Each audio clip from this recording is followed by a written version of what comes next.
So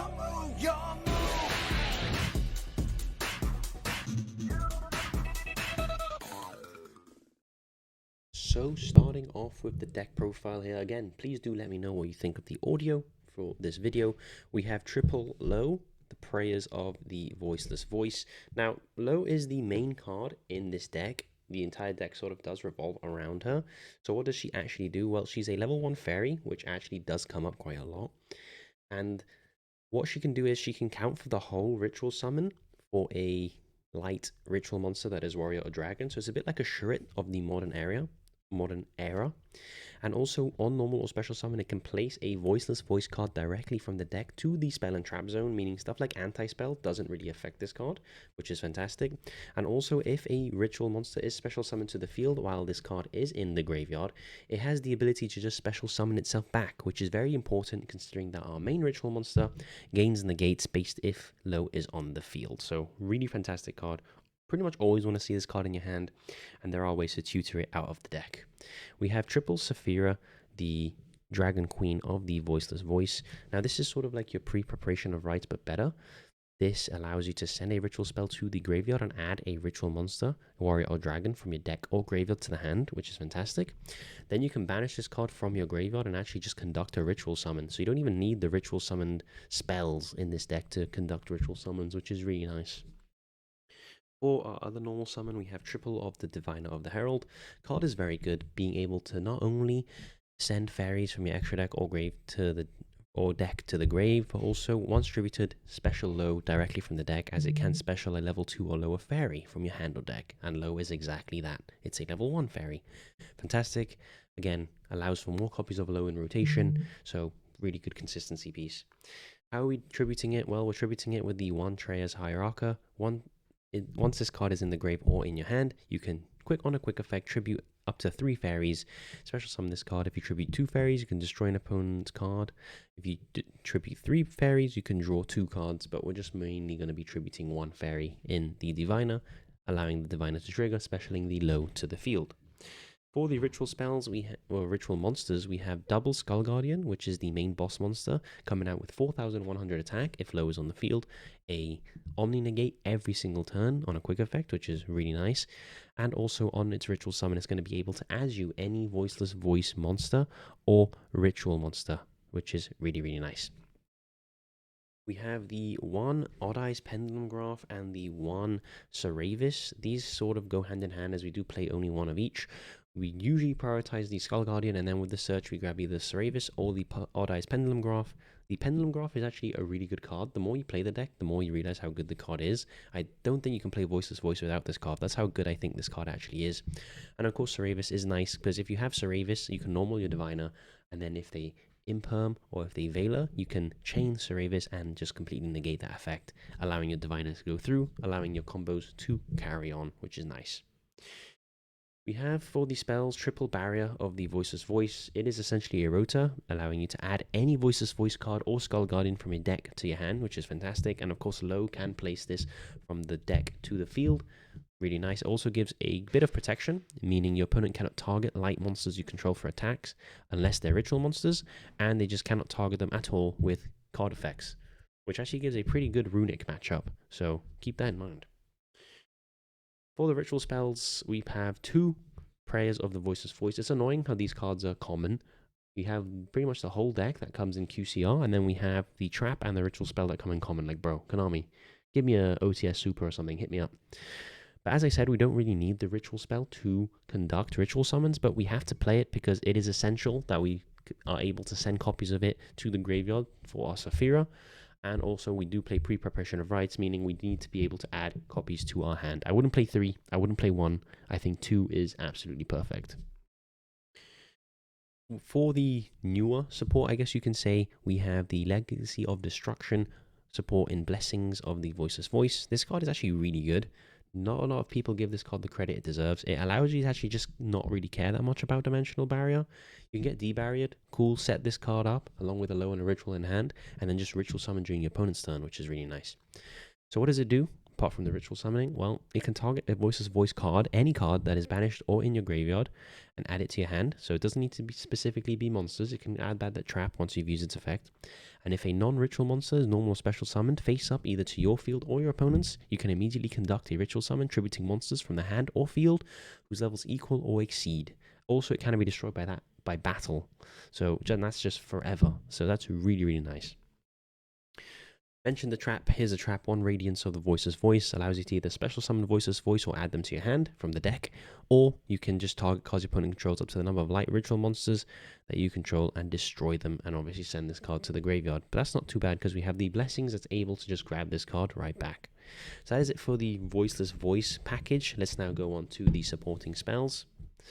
We have triple preparation or pre-preparation of rites. Consistency card adds you a ritual spell and a ritual monster whose name is mentioned on the ritual spell. So grabs you your Voiceless Voice ritual spell and the Skull Guardian, which is really nice. We have the Dogmatica package in 1 Dogmatica Maximus and triple of the Nadir's Servant. This is a package that's actually very good, surprisingly. Not only going first, but second as well. Second, you can crack boards, and going first, it allows you to just continue drawing cards and establishing yourself. Really, really nice. Maximus being able to send 2 cards from your extra deck to the grave, send stuff like Entis, Herald of the Arclight, things like that, gaining advantage or disrupting your opponent. Really nice. And sending 2 cards from the extra deck isn't that dangerous anymore. Yes, if you go against Branded, maybe not do that because they're going to be able to gain a lot of cards. But apart from Branded, there's not really many decks that gain a lot of value sending cards from the extra deck to the graveyard, apart from us. So, really nice. Let's go on to the hand traps. We have triple of the Ash Blossom and Joyous Spring. You can play Dominus Purge. Dominus Purge has its ups and downs, as well as Ash Blossom. One big downside of Ash is that it's fire, meaning against Snake Eyes, they can heat or take. Dominus Purge doesn't, and it won't trigger Tactics, and it won't trigger the Talents either. But Ash, I still think, is a bit more versatile than Dominus Purge, which is why I am playing it. We also have triple of Effect Veiler. A non-once per turn effect negation is very useful still, even though this card came out like 20 years ago. It's still absolutely insane.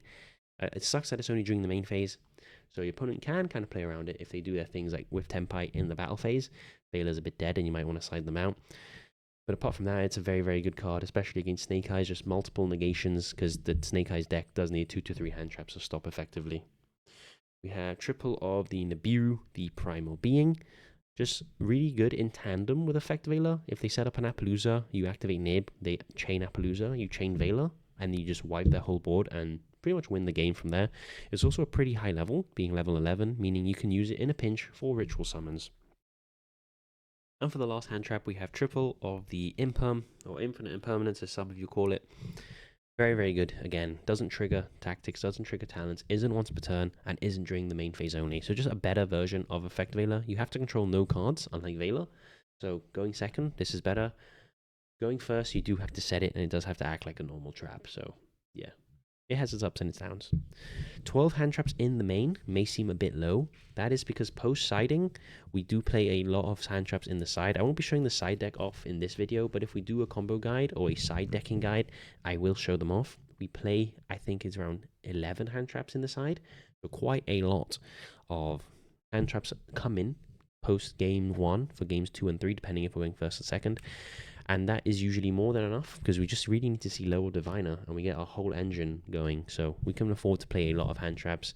You either play hand traps or you play board breakers in this deck. I don't believe you play both in a deck like this. Let's go on to the extra deck. We're going to start off with the Link 5 in the Underworld Goddess. I don't feel like losing to Towers monsters.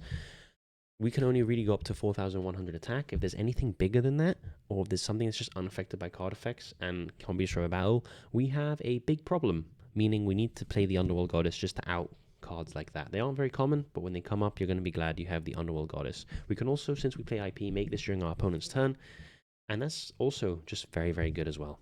We have the 1 Appaloosa. Comes up a fair amount if we do the normal standard combo with Diviner and the continuous spell that adds for the Voiceless Voice.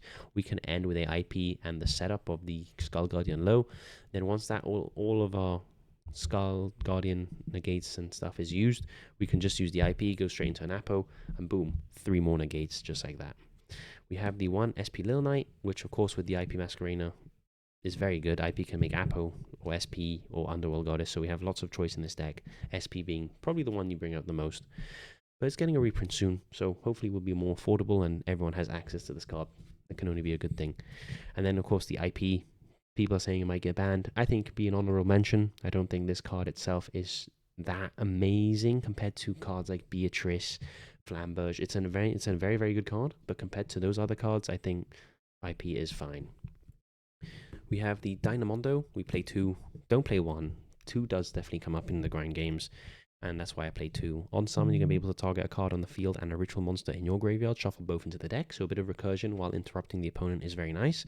And then during the opponent's turn, on a quick effect, you contribute this card, target a ritual monster in your graveyard, and either add it to your hand or special summon it. Of course, if you do special summon it, the low is going to trigger, allowing itself to bring itself back to the field and place another continuous spell or trap from your deck. So you do go into Dynamondos a lot turn 1 if you're only able to establish one continuous face up. You go into Dynamondo during your opponent's turn, tag out, get yourself a second face up spell or trap during your opponent's turn, which is very nice.